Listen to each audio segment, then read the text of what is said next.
¿Cómo estás? Mi nombre es Timoteo. I'm the Reverend Tim Cutsmark, and it is my great pleasure to welcome you on this Sunday, February 14th, Happy Valentine's Day, to the Unitarian Universalist Church in Fresno, California. Buenos dias. We're going to start in about 1 minute, but we have a little bit of time. You can go grab a candle or a chalice. So when Nicholas invites us into his home and lights the chalice, you'll be able to join him and have that flame kindled in your own home, in your own heart.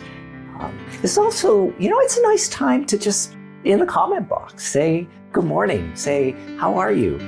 Introduce yourself. If you're just a first time or second or third time here with us at church, maybe also just say hello, and we will gently but warmly welcome you. For those of you who are joining us for the first time, you might be wondering, what is this Unitarian Universalist Church of Fresno, California? I didn't even know such a thing as Unitarian Universalism existed.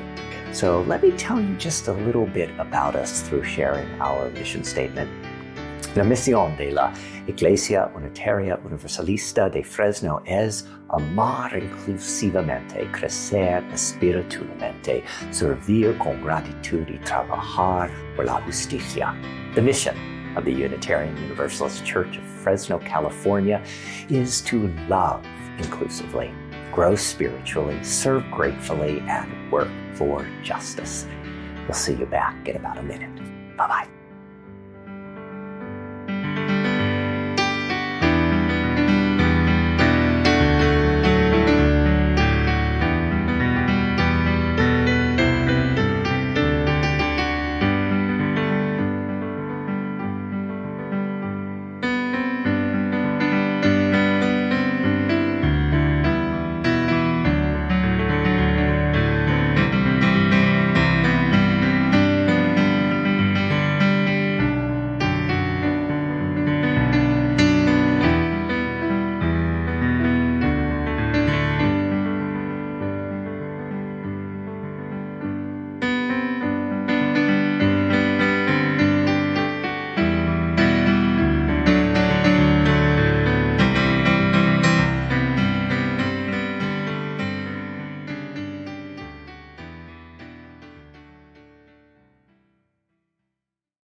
Good morning. Mi nombre es Lori Teddyman Jones. I'm Lori. Happy Valentine's Day or Feliz Dia de San Valentin. I want to welcome you this morning to the Unitarian Universalist Church of Fresno, and everyone is welcome here. You are welcome no matter your race, culture of origin, or spiritual or religious background. You're welcome no matter your age, gender, or sexual orientation. Lesbian, gay, bi, trans, gender fluid, and non-binary, you're welcome here. We welcome you no matter your differing abilities or amount of income. You're welcome con papeles o sin papeles, with documentation or without documentation. No human being is illegal at the Unitarian Universalist Church of Fresno. Todos son bienvenidos aquí. In that spirit, let's join our voices in our church covenant. We haven't done the covenant together since we went virtual, which feels like it's been forever. So let's read it together today. We affirm that love is the doctrine of this church, the quest for truth is its sacrament, and service is its prayer. We strive to dwell together in peace, to seek knowledge and freedom, to serve humankind in fellowship, to the end that all souls shall grow in harmony with the divine. Thus do we covenant with each other. El amor es la doctrina de esta iglesia. La búsqueda de la verdad es su sacramento. Y el servicio es su oración. Habitar juntos en paz, buscar la verdad con libertad, y servir a la humanidad juntos, con el fin de que todas las almas puedan crecer en armonía con lo divino. Esto es lo que pactamos unos con otros. Before the pandemic, this would be the time when we would all stand and greet each other, introduce ourselves, shake hands, hug. But it's been different these days. And so what I'd like you to do is try to regain this ritual, that if you're in your home with others, that you might take this time to stand, to say good morning, look each other in the eye, and hug, or if you shake hands, whatever the case may be, that you do that right now. And if you're the only person in the room, I want you to know that you are not alone, that I'm with you in spirit and love. And on this Valentine's Day, I want to say to you, buenos dias, good morning. Mi nombre es Lori. I'm Lori, and I'm really glad that you're here with me today. And now I'd like to gently pass this on to Tim. Muchas gracias, Laurie. As we prepare to journey to Nicholas's home, where he will invite us to light the chalice with him, let's let the sound of the tingsha carry us to that place of stillness and silence where love abides.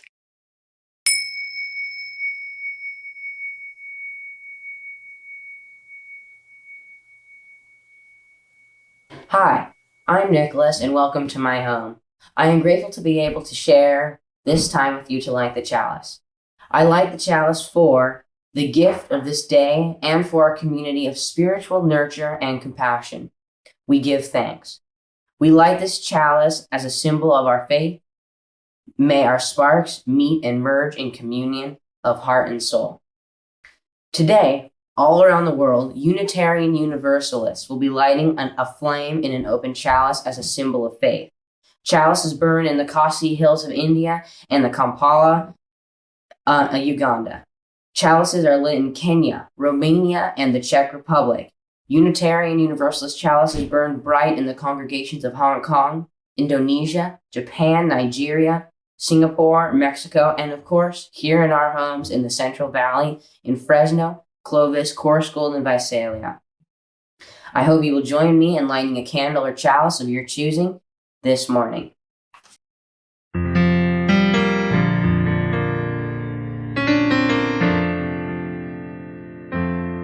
Now, let's sing our song of praise, This Little Light of Mine.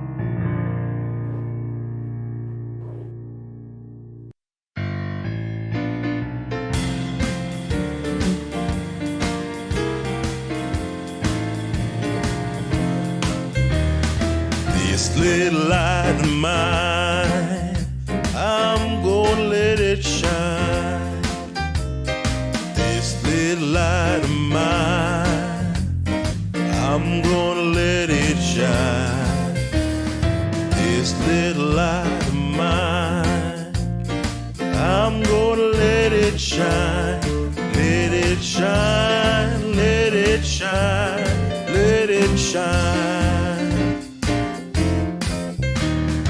Everywhere I go, I'm gonna let it shine. Oh, everywhere I go, I'm gonna let it shine. Everywhere I go, I'm gonna let it shine. Let it shine, let it shine, let it shine. Building up a world, I'm gonna let it shine. Building up a world, I'm gonna let it shine. Building up a world, I'm gonna let it shine. Let it shine, let it shine, let it shine. Let it shine,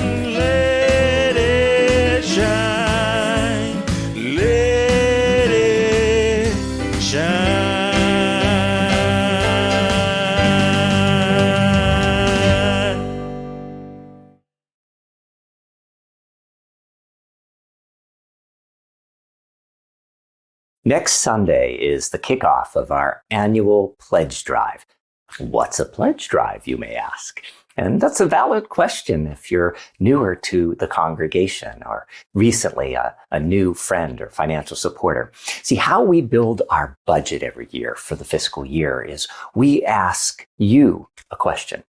We ask, what part does this congregation play in your life? How are we feeding your spirit, nurturing your soul and your intellect? What place does it play in your life? And then we ask you to help sustain this congregation for another year for the exact reasons that make up your answer. And what we do is we ask you to pledge an amount of money to the church. You let us know that. So first we can say thank you, but then we finalize our budget based on the amount of money our friends, our members, and our financial supporters pledge to the congregation. Our pledge drive kicks off next week. It will be an opportunity over the next 4 weeks after that for you to make a pledge and help sustain the Unitarian Universalist Church for one more year. Thank you in advance for saying yes.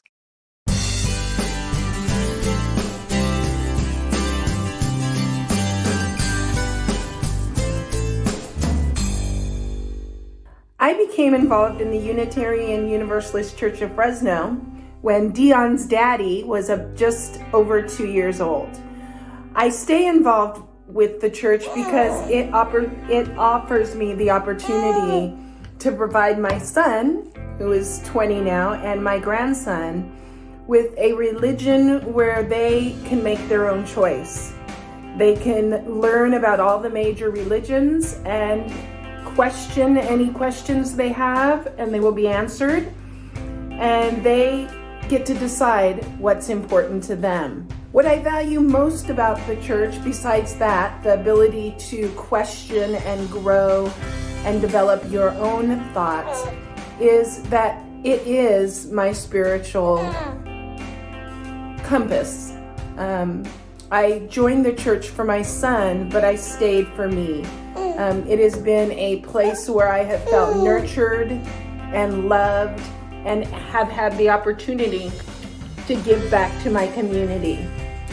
That's also what helps me to be committed to my congregation. I've served as the board president, the past president, and the vice president. And actually, I just finished my term this past year. It's important to me to contribute to the church so that when his son is around, or daughter, they will have the opportunity to still have the Unitarian Universalist Church of Fresno here. It has given me so much that it's important for me to give back in the small way that I can.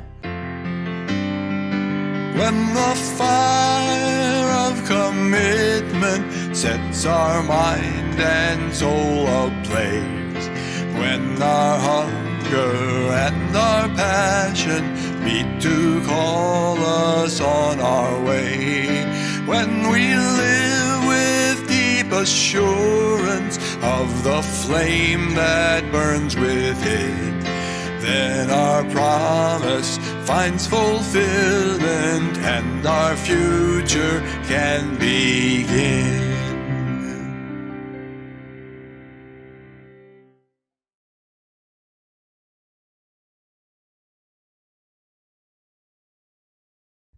Hola, soy Danny.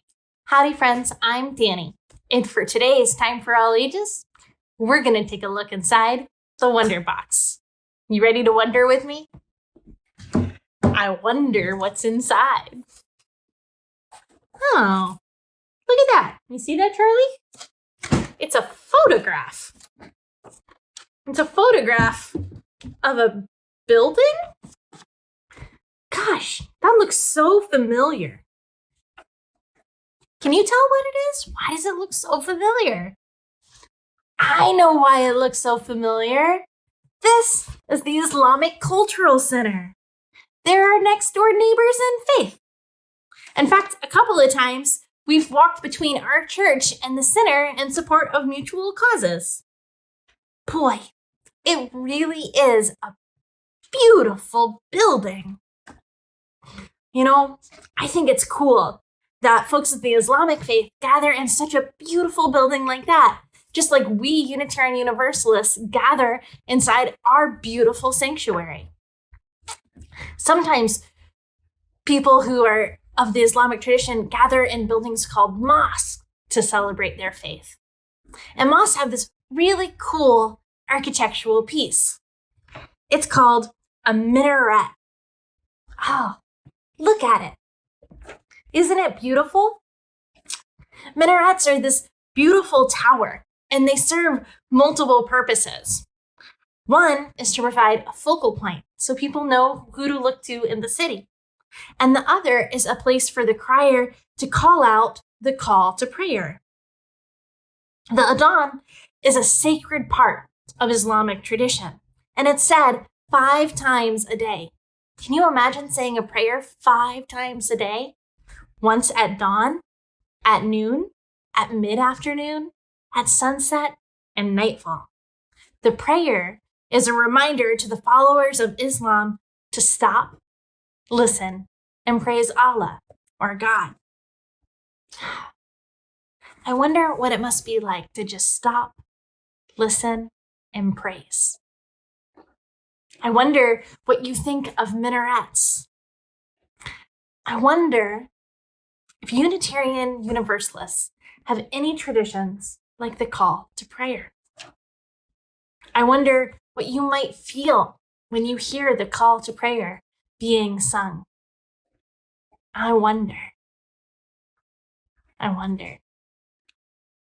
In a moment, Lorenzo is going to do the call to prayer, which he does to honor Islam, and with the support and affirmation of the Fresno Imam and the director of the Cultural Center. So, lean in close and let's stop to listen together.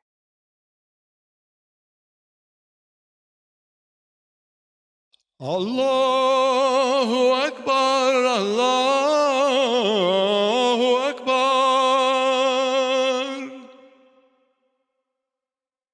Allahu Akbar, Allahu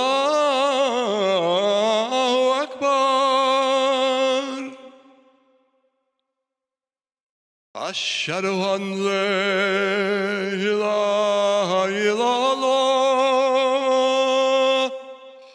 Ashhadu an la ilaha illallah. Ashhadu anna Muhammadan Rasulullah. Ashhadu anna Muhammadan Rasulullah. Hayya al-salah, hayya al-salam,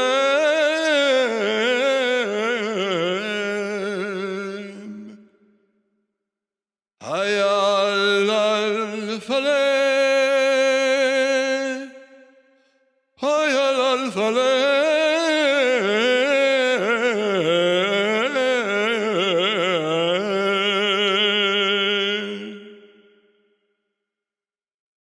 Allahu Akbar, Allahu Akbar. La ilaha illallah.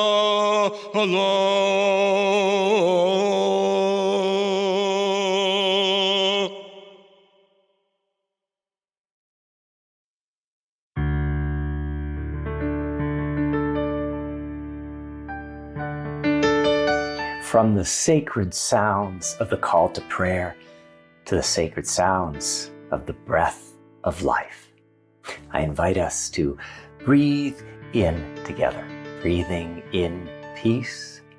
We hold just a moment. We breathe out love. And again, one shared breath, breathing in peace, holding it, transforming, releasing, breathing out love into the world. One more time, we breathe in together. We hold our breath for just a moment. We breathe out love. Each week, we pause and we breathe together.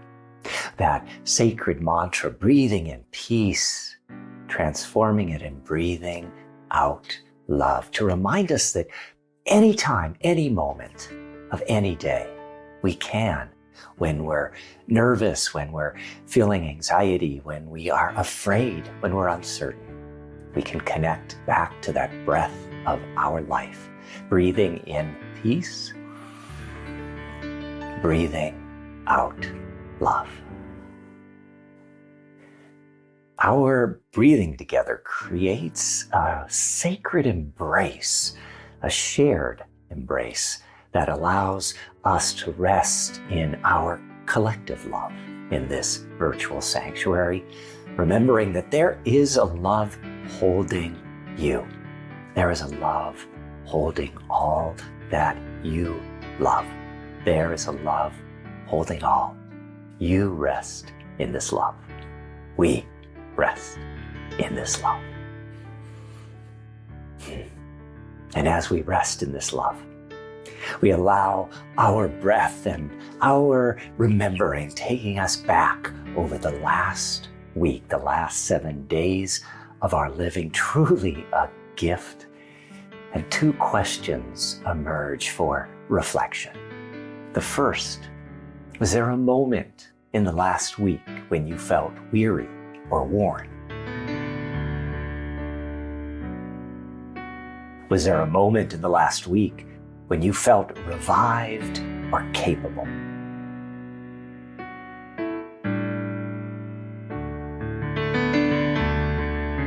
This week in the Senate chamber, we heard truth, we saw truth, we also heard lies, we heard deception, we saw no truth. But we did see with frightening clarity how close we truly came on January 6th to losing our democracy. From the national to the personal, this is our time of sharing together, sharing personal joys, sorrows, concerns, gratitudes. If you have something in your heart that you'd like to share with us this morning so we can hold it with you, just type that into the comment box. And as you do so, and as we read, we also lift up the names of our beloveds who on this day, Sunday, needed a little extra love, a little extra light, good thoughts and good energy, hope and strength.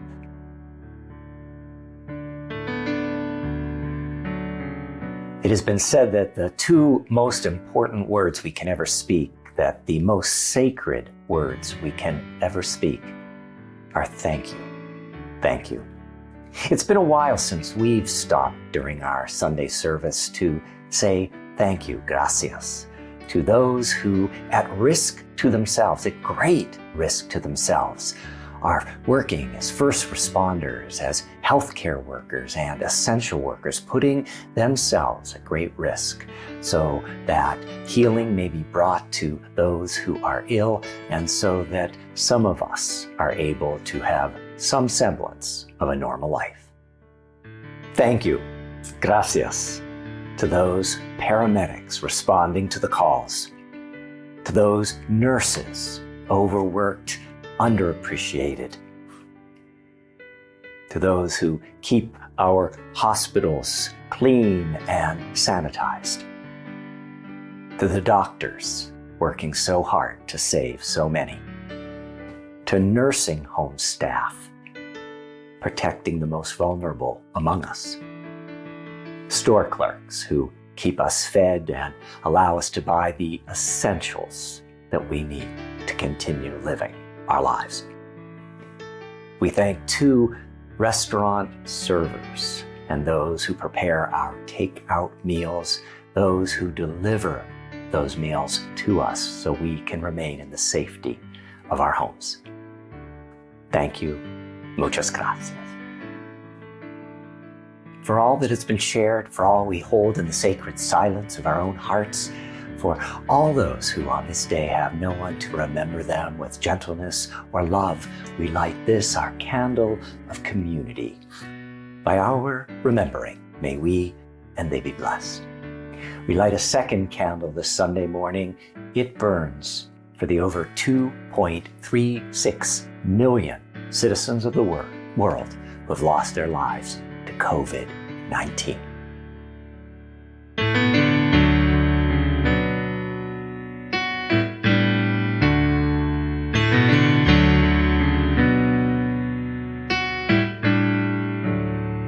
When I breathe in, I'll breathe in peace. When I breathe out, I'll breathe out love. Cuando respiro, respiro paz. Cuando exhalo, exhalo amor. When I breathe in, I'll breathe in peace. When I breathe out, I'll breathe out love. Cuando respiro, respiro paz. Cuando exhalo, exhalo amor. When I breathe in, I'll breathe in peace. When I breathe out, I'll breathe out love. Cuando respiro, respiro paz. Cuando exhalo, exhalo amor. I'm imagining that the craftsman who made this meditation bowl in the 1700s in the mountains of Tibet, I'm imagining that he too, in his own language, breathed in peace, breathed out love. I'm wondering who that person was, the one who first heard this bowl sing so many years ago.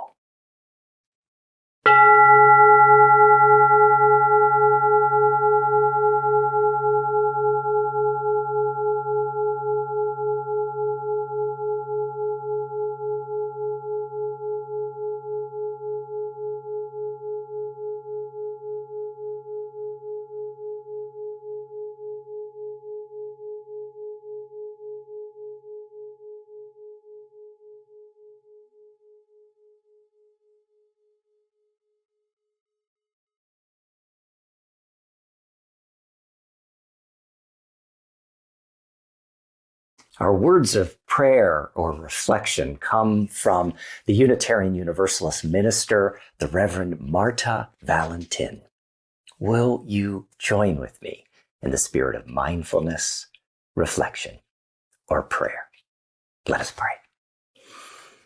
Spirit of life that abounds and surrounds us as we walk our individual paths at our individual pace, we have all been led here this morning to this convocation of human spirits, where we can revel in each other's light, where we can share just how similar our individual paths seem in a world that reflects back only negativity of difference.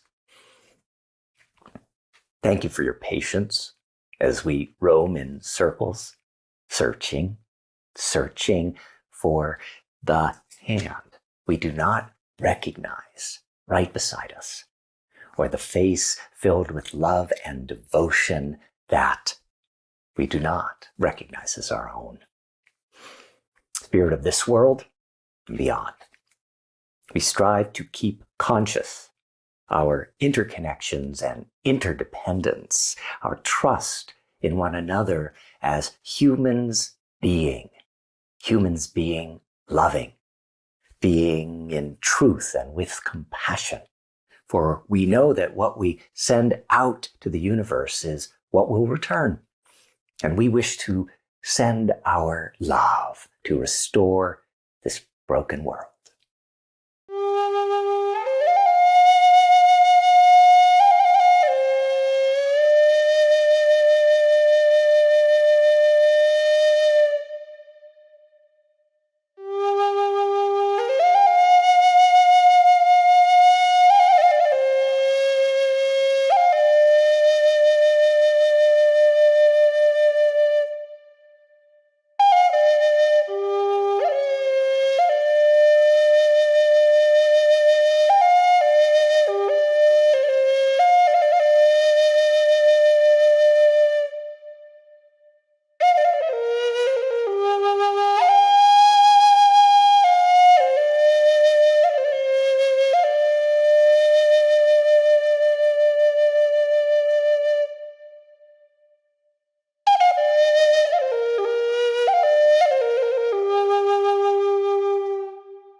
Don't you just love it when Mindy dances? And don't you just love it when Lorenzo plays that flute? If you want to celebrate them both, type ML, M for Mindy, L for Lorenzo. And as we're doing that, I thought it might be really nice for us to sing together. The sermon is coming up next, but I was in the mood for this melody, but with some unfamiliar words. Ye earth-born children of a star. And like I said, you will recognize the melody, but I think you will love singing these words. Ye earth-born children of a star.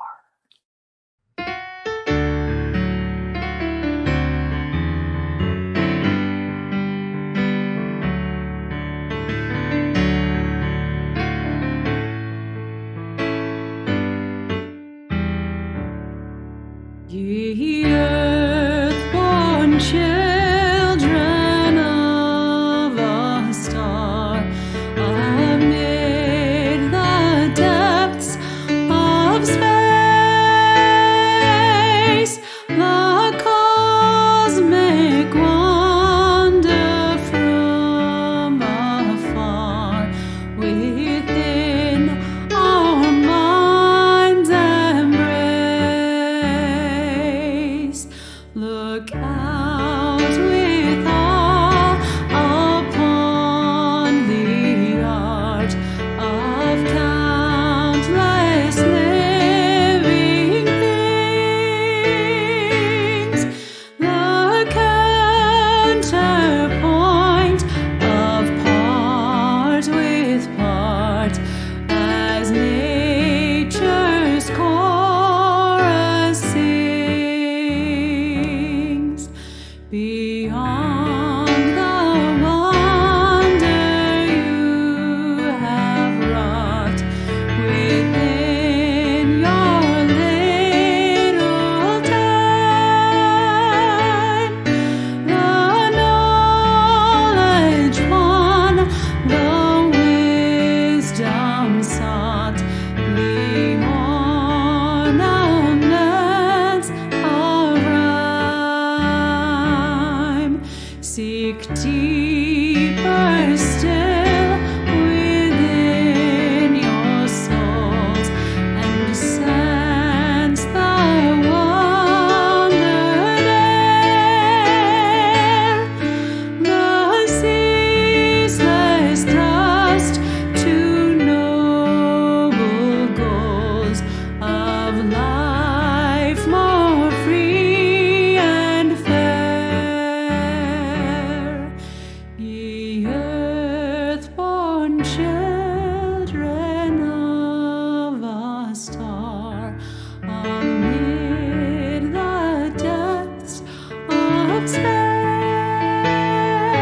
universe, a cosmic wonder from afar, within our mind's embrace.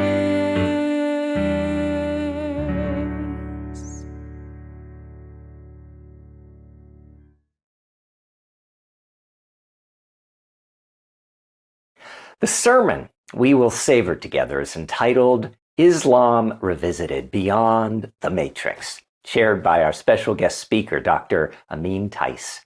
Dr. Tais is a professor of religious studies at the Department of Philosophy of California State University, Fresno, better known as Fresno State. He holds a PhD from Georgetown University in Washington, D.C., and a master's degree from the University of Washington in Seattle. His main focus of research is Islamic intellectual history, particularly modern Islamic thought. He also maintains an interest in the study of Judaism, Christianity, modern Western thought, humanism, secularism, and feminism. He is also an engaging instructor, appreciated by the students in his sphere. As one posted online just 3 weeks ago, Professor Tais is an amazing professor. He is very caring, understanding, and passionate about each topic he teaches within his lectures. He loves it when students engage and share their input. After today's service, Dr. Tais will join us for a live Q&A about the ideas he shares today. He invites your questions, and I hope you will join him. Just follow the posted link to Coffee Hour. But first, it is my pleasure to welcome to the Unitarian Universalist Church of Fresno, Dr. Amine Tais.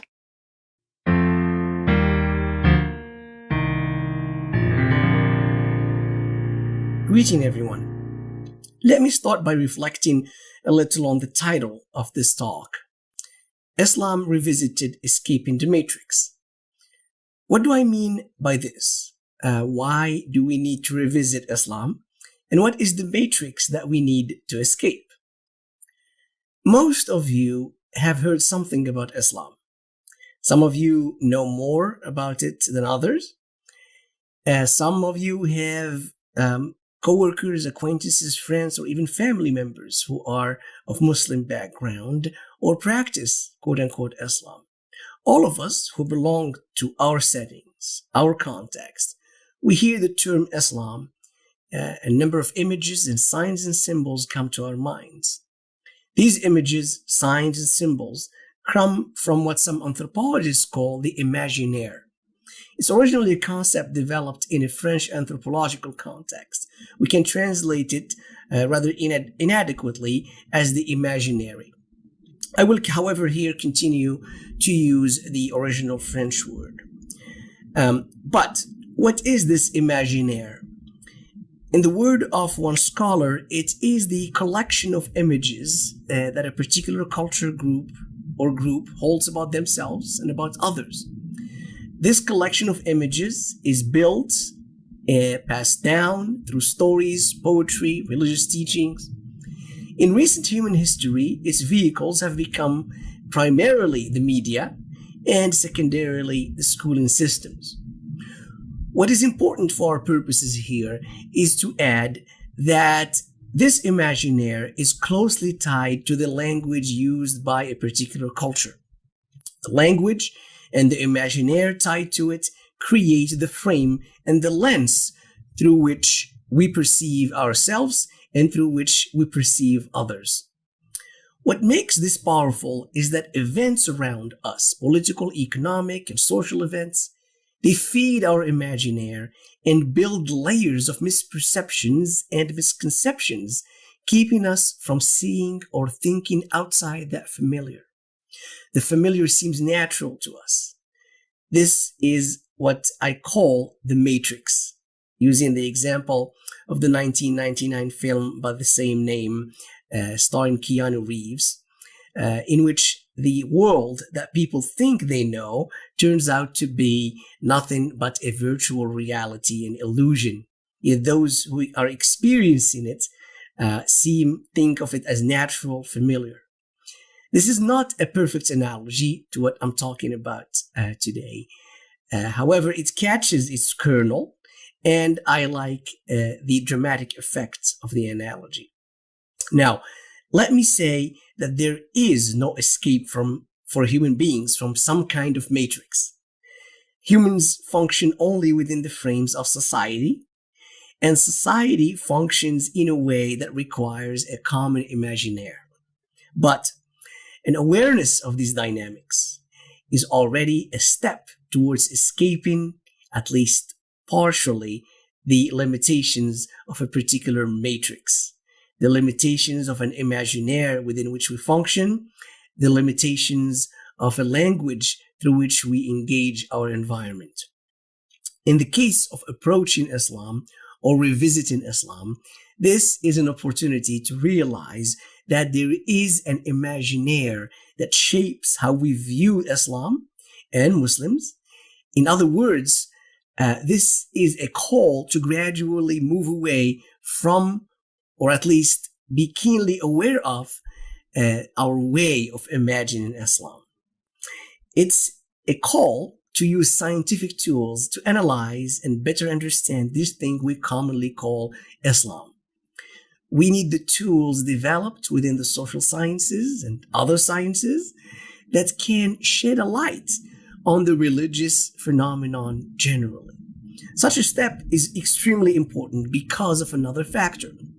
The notion of imaginaire and the analogy of the matrix, they play out, of course, on the side of societies and communities in which Islam plays a central role. In other terms, how Muslims in particular societies and particular communities view themselves and how they imagine others and how they imagine quote-unquote Islam are also limited by the misperceptions and the misconceptions that come from human language, historical circumstances, and socio-political conditions. What ends up happening often is that this thing we commonly call Islam has been used as a political game ball, thrown in different directions by different political and social actors, seeking particular ideological goals. Rather than a scientific understanding of Islam, we are at the mercy of ideological attempts to manipulate. Ideologues pick and choose what would achieve their goals and ignore or hide everything else. A scientific understanding, on the other hand, at least theoretically, seeks to decipher the whole picture with its complexities and contradictions. Because the discourse on Islam is so highly politicized to serve political and ideological goals, we get stuck with what I term polemics on one side and apologetics on the other side. These are the frames of the loudest voices. So on one side stand those whose starting point and main goal is to attack Islam. On the other side stand those whose starting point and main goal is to defend Islam. Both seek and use partial data and rhetorical tools to shape the debate on Islam. Polemics and apologetics end up feeding the imaginaries and feeding a clash of imaginaries, and not what some have called, mistakenly in my opinion, a clash of civilizations. I would argue that what is unfortunately correct is that most conversations and debates about Islam remain largely prisoners of this dichotomy, polemics and apologetics, attacking and defending. This situation is not only harmful to our understanding of Islam and Muslims, it also undermines our ability to build lasting and robust frames of inclusion, pluralism, and peaceful relations. Instead, we remain swimming in a pool of superficialities that might make us feel good or make us achieve ideological goals, but they certainly do not build the lasting and robust frames that we sorely need socially, politically, and perhaps above all, spiritually. Spirituality, as I see it, is about depth. It's an attempt to connect to what is really real.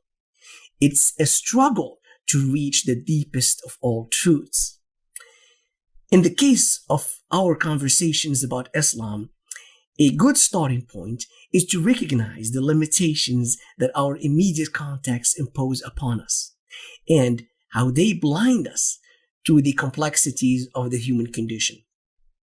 I often tell my students that religions are fields of contestation and negotiation. They're fields in which social actors compete and negotiate in relation to their current environment and in relation to their inherited traditions. Another way of articulating this point is to say that religions are rich in meaning creation, but human beings who are embedded in particular social, political, and economic contexts are the ones who have to lead that process. What ensues are disagreements and clashes, sometimes violent ones. In that sense, religions are human constructions that reflect the conditions and needs of human beings at the sociological level, at the psychological level, and at other levels of human life. Islam is no exception. There isn't one Islam. There are many Islams, or perhaps more accurately, there are many ways of being Muslim. To put it differently, Muslimness is grounded in multiplicity. The struggles to define what Islam entails are continuous processes that reflect the conditions and context that impact social actors. Islam and religion generally are not given. They are continuously produced in history by social actors, by human beings trying to make sense of their existence in conversation with traditions and texts that they consider to be sacred in one way or another. Therefore, to engage all of this seriously at an intellectual level and at a spiritual level is to move beyond the superficialities of polemics and apologetics, beyond the ideological battles of the day. Muslims, like all human beings, are driven by a variety of interests. Muslims, like all human beings, come from a variety of political perspective, social backgrounds, classes, psychological dispositions. Muslims are not robots in which is downloaded data from this thing we call quote-unquote Islam. Islam is not a ready-made set of instructions and beliefs, despite the claims of ideologically motivated and loud voices on many sides.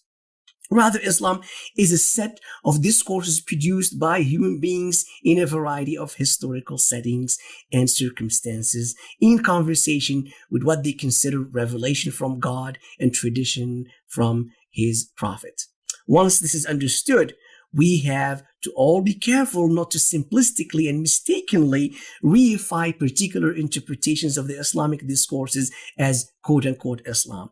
Otherwise, we fall in the trap that we do not realize we're making a politicized decision to support one group of Muslims over others and to jeopardize the autonomy and choices of individual Muslims. In principle, there's nothing wrong, of course, in supporting particular positions if we find them convincing or appealing.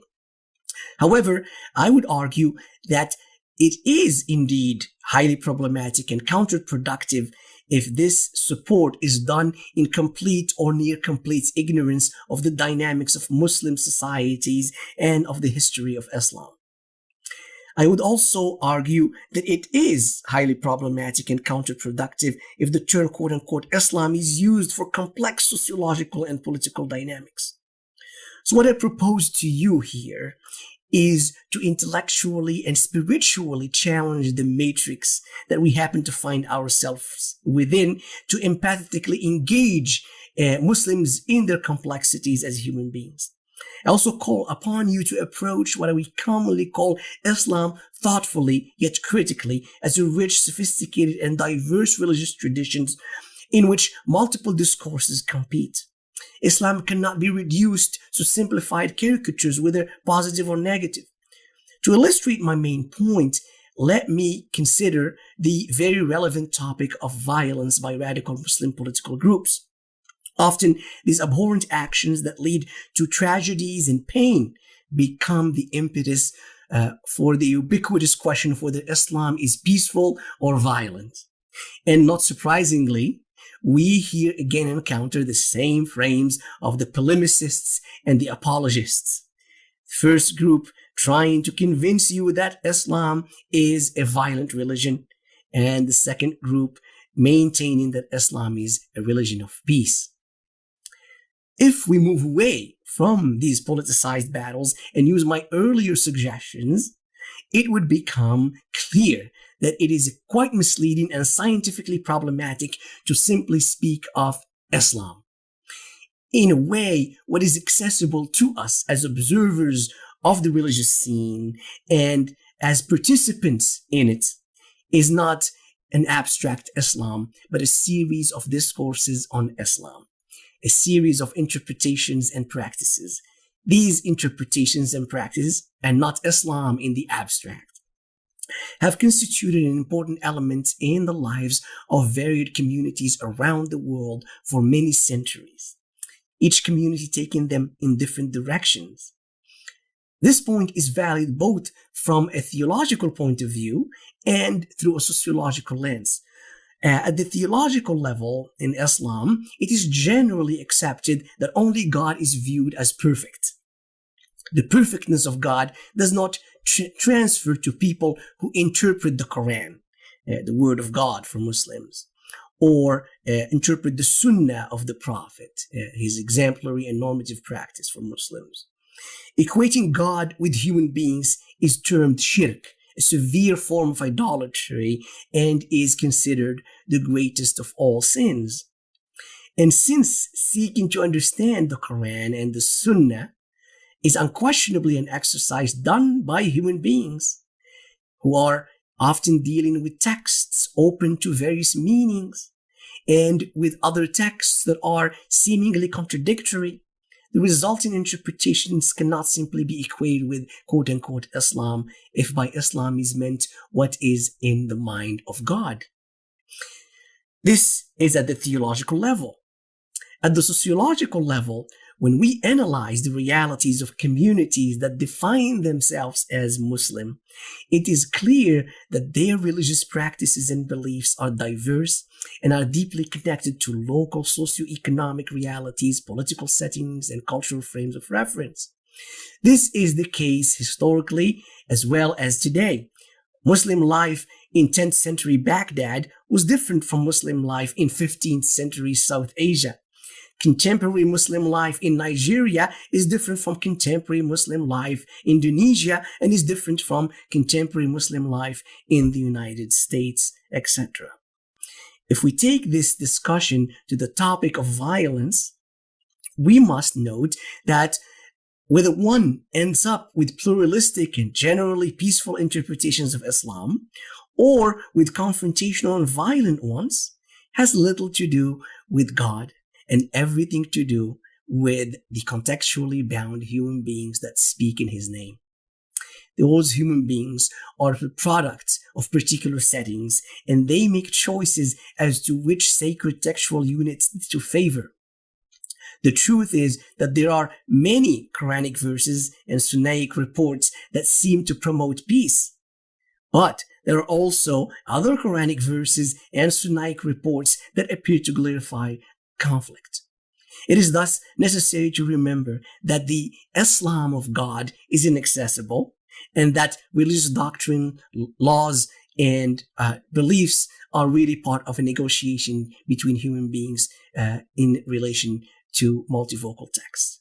Not only did this cause sectarian divisions within Islam, it also created all kinds of schools of thought within such fields as law, theology, mysticism, and philosophy. We focus in our discussion on social actors, i.e. members of society, and what they do with their religious heritage is crucial for our understanding of the dynamics at play. This is not to downplay the role of religion in violence. This role remains very important. Religion supplies social actors with an emotional component that impacts their demeanor and their behavior in many ways. It also provides a frame for social and political action. Today, in a world where many certainties have been shaken, and many organizing social principles have seemingly failed, religious language and rituals provide many people with identity and belonging. Therefore, we must take religion seriously in any analysis, but religion is never divorced from the realities of social actors. Said differently, Islam is a set of diverse spiritual traditions, extremely rich legal and theological discourses, and various ritual practices, but it has unfortunately been reduced to a narrow political identity by ideologues, pundits, and activists. In conjunction with that, human beings, with their contradictions, psychological complexities, social interests, etc., are in turn reduced to that narrow identity, quote-unquote, Muslims. This superficial articulation makes it very difficult to approach individuals of Muslim background without many presuppositions.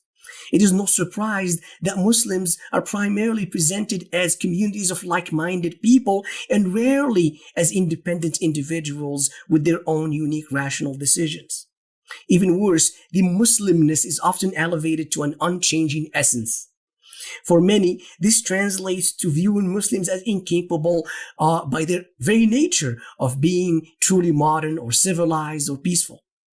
For others, it translates to seeing the authentic Muslims as those who adhere to what is perceived as traditional conservative lifestyles and who, by being faithful to their quote-unquote true identity, are the only valid representative of Islam.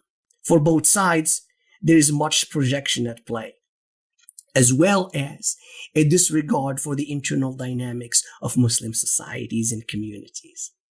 What I invite you to consider instead is to revisit Islam and to start looking at it as a complex set of discourses that have evolved and will continue to evolve at the hands of those who interpret it. The question then becomes, what kind of perspectives would end up dominating within Islam at a particular historical time and place?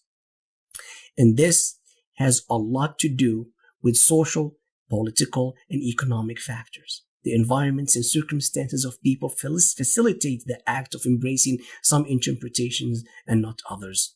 What seems representative today is not necessarily so in the past, nor will it be necessarily representative in the future. I leave you in peace.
Salam alayka, ya Rasul, salam alayka.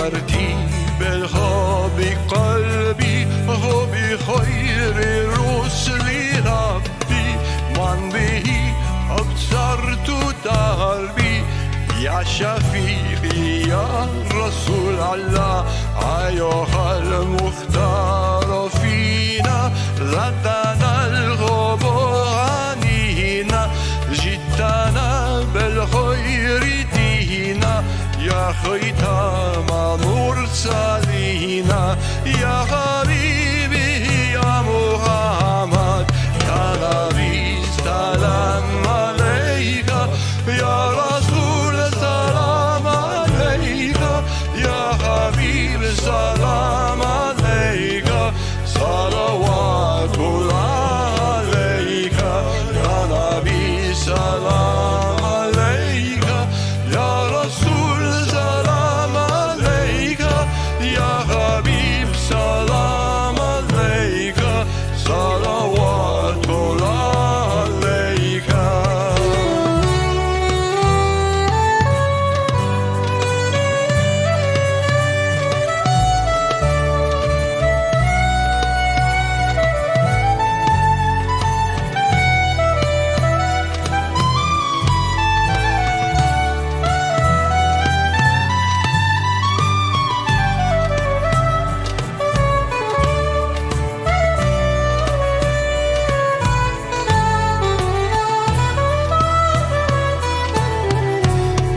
شبی سلام علیک یا رسول سلام علیک یا حبیب سلام علیک صلوات الله علیک یا نبی سلام علیک یا رسول سلام علیک یا حبیب سلام علیک صلوات الله عليك يا نبي سلام عليك يا رسول سلام عليك يا حبيب سلام عليك صلوات الله عليك يا نبي سلام عليك يا رسول سلام عليك يا حبيب سلام عليك صلوات الله عليك.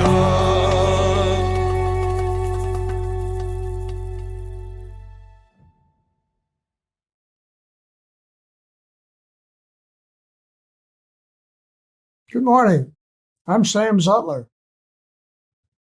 During this time of the COVID pandemic, Don and I have spent much of the year at home and in our self-imposed isolation. We wish we could be sitting next to our friends in the sanctuary this morning as usual, but it's just not possible now. We are grateful to have this Sunday service available for us on video so that we can continue to be inspired by the Reverend Tim's thought-provoking sermons. The minister and the support staff have provided so many opportunities for us to stay connected. Through the use of Zoom, we've attended committee meetings, caring circles, yoga classes, spiritual growth classes. And we've even had a chance to purchase items from the annual auction. We continue to honor our pledge and add a little extra donation in the months when we are able, because we appreciate all the extra time and effort that has taken us to keep us together in these unusual times. We need continuous financial support from everyone. If you are not a pledging member, but are joining us this morning, we need your financial support too. It takes all of us to make a church. And you know, there are several ways that you can make your offering, including Cash App, PayPal, credit card, text, or sending a check in the mail. A slide will appear with all the information in just a moment. And now, will you join with me in saying our words of offering? If not us, then who? If not open hearts, then what? If not now, then when? If not here, then where? If not generously, then how? If not us, then who? Thank you for saying yes. I'll see you soon. Bye.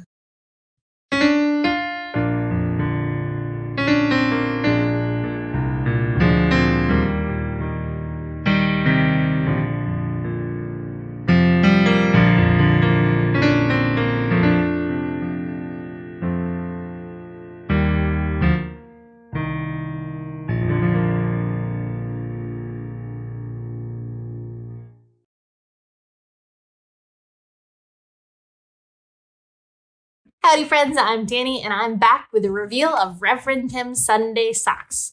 Now, this week, Reverend Tim's took us on a little bit of a snack break. Our scrumptious options were ice cream cones, donuts, or pizza. And the winner was ice cream. You scream, we all scream for ice cream cones. Jeez, anybody else hungry? Okay. A few reminders before I sneak over to my French. You are invited to join us for a special Q&A social hour today with our guest speaker, Dr. Amine Tais. Bring your hot beverage and join Dr. Tais for a discussion and a conversation.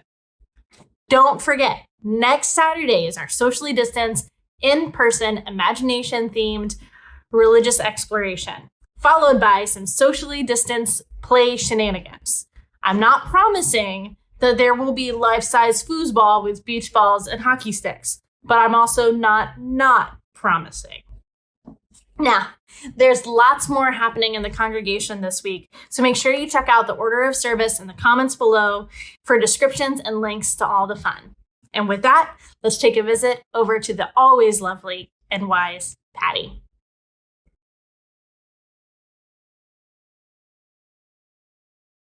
Hello, I'm Patty Bennett, and I'm the coordinator of congregational life here at the Unitarian Universalist Church of Fresno. Welcome to my home. Newcomers are always welcome to participate in our services, and we're glad you're with us today. If you have found your spiritual home here, we invite you to deepen your connection to our active and vibrant church community by becoming a member during our new Member Sunday service on March 7th. I'll post my email address in the comments, and I hope to hear from you. Now I want to introduce Marilyn, co-chair of the pastoral care team, and this month's duty officer with some important messages.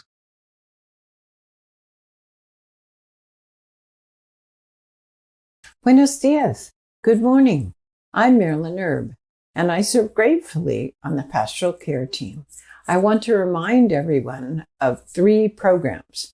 First, the pastoral care team provides short-term help to members and friends of all ages. It may include meals, grocery delivery, occasional rides, or simply lending a supportive ear. Second, new this year, our caring circles allow you to feel a part of an ongoing small group meeting regularly through Zoom or through the phone. And third, our Caring Hearts team provides skilled, compassionate listener when you feel the need to talk to someone for emotional or spiritual support. All of these programs are under the direction of Reverend Tim and are confidential. Here is our contact information.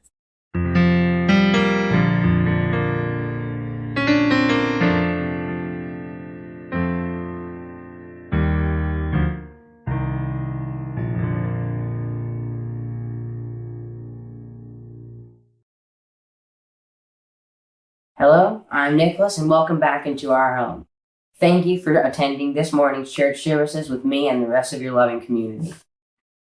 As we be prepared to end our service and enter into the afternoon, please join us in our chalice extinguishing words. We extinguish this flame, but not the light of truth, the warmth of community, or the fire of commitment. These we carry in our hearts. Extinguimos esta llama, pero no la luz de la verdad, el calor de comunidad o el fuego de nuestro compromiso. Estos los llevaremos en el corazón.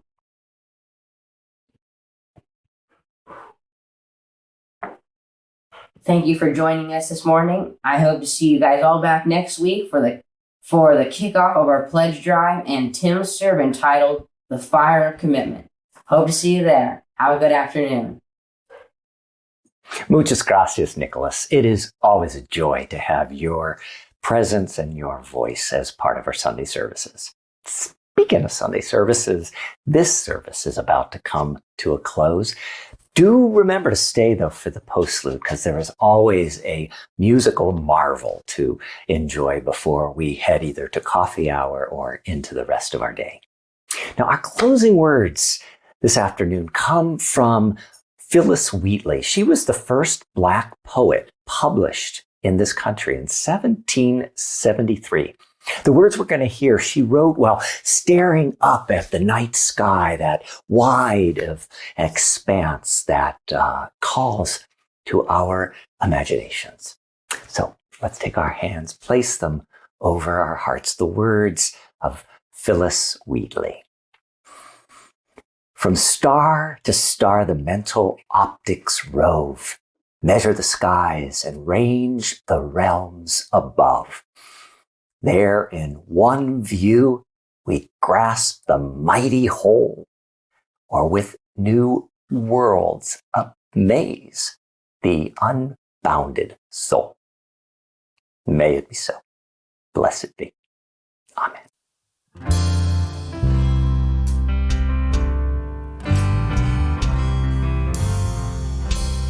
Go from here in peace, go with love. Go from here in peace, go with love. Go from here in peace, go with love. In love, go in peace. Shalom and assalamu alaikum.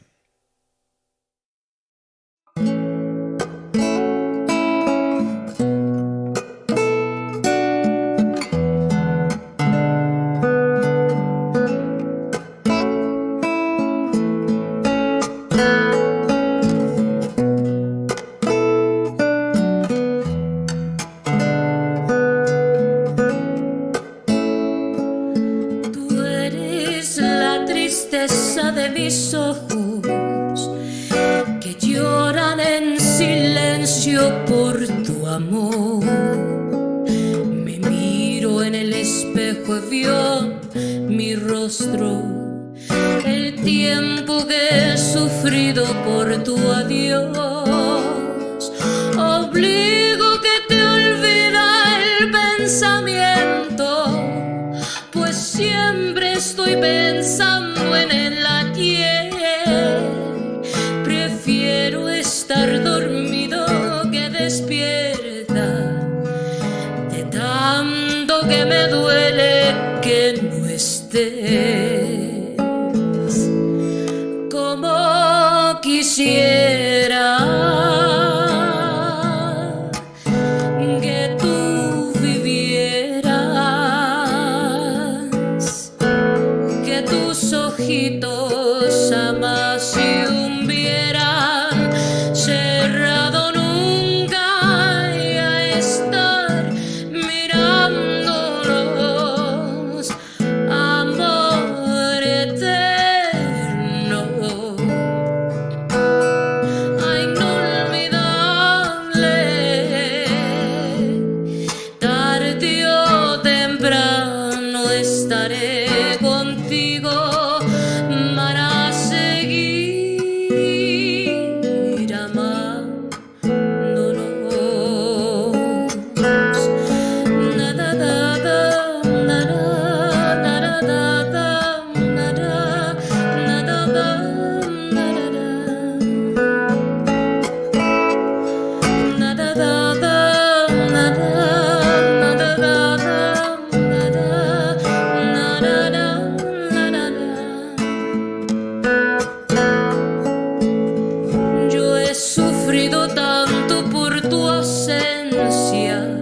Desde ese día hasta hoy no estoy feliz. Y aunque tengo tranquila mi conciencia, sé que pude haber yo hecho más por ti.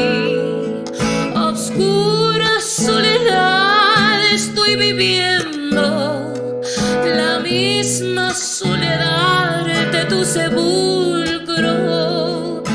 Tú eres el amor del cual yo tengo el más triste recuerdo de Acapulco. Como quisiera que tú vivieras, que tus ojitos jamás se hubieran cerrado nunca y a estar mirándonos, amor eterno, inolvidable. Tarde o temprano estaré contigo para seguir amándonos.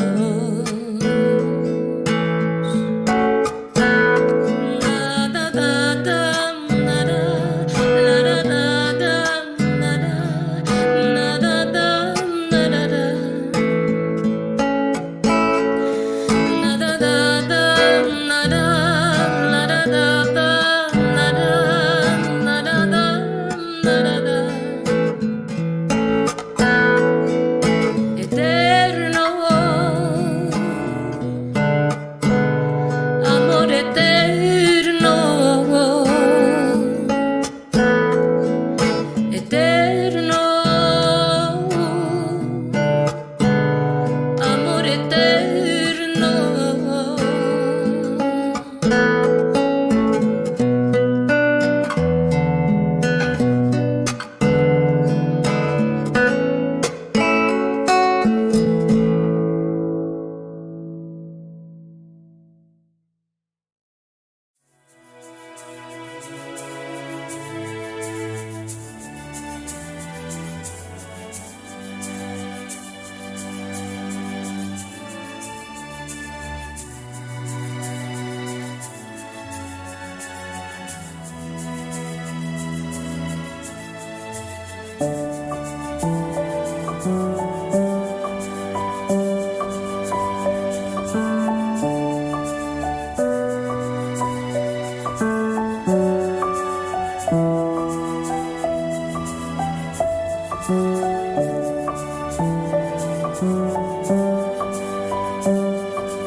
Thank you.